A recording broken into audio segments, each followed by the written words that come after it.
સેવા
श्रीकृत रामायण कथा करुमति अनुसार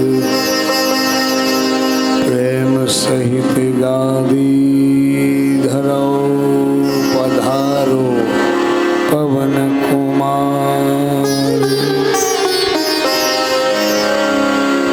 वर्णानामर्थ संघानाम रसानाम छंदसामपि मंगलानां च कर्तारो वन्दे वाणी विनायको। भवानी शंकरो वन्दे श्रद्धा विश्वासरूपिणो। याभ्यां विना न पश्यन्ति सिद्धा सान्धस्तमीश्वरो। वन्दे बोधमयं नित्यं गुरुं शङ्कररूपिणम्। यमाश्रितो हि विक्रोपि चन्द्रः सर्वत्र वन्द्यते। नानापुराणनिगमागमसम्मतं यत् रामायणे निगदितं क्वचिदन्यतोऽपि स्वान्तसुखाय तुलसी रघुनाथ गाथा। पाशानिबन्धमतिमञ्जुलमातनोति। नमो सुनन्ताय सहस्रमूर्तये सहस्रपादाय शिशिरोरुबाहवे।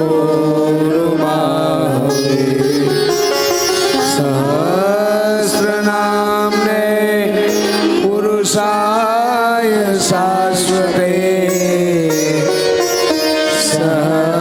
सहस्रकोटि युगधारिणे नमः।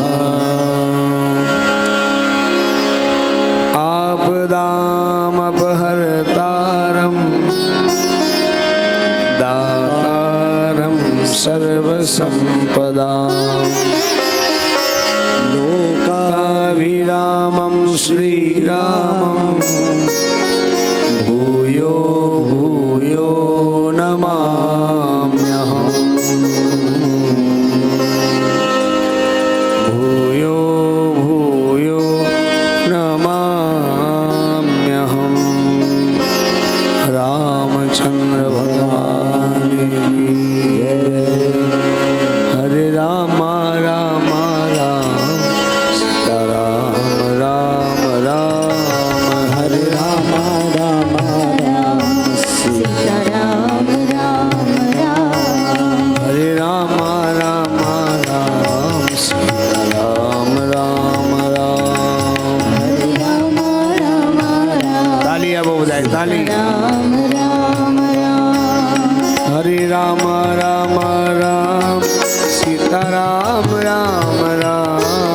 हरे राम राम राम सीता राम राम राम।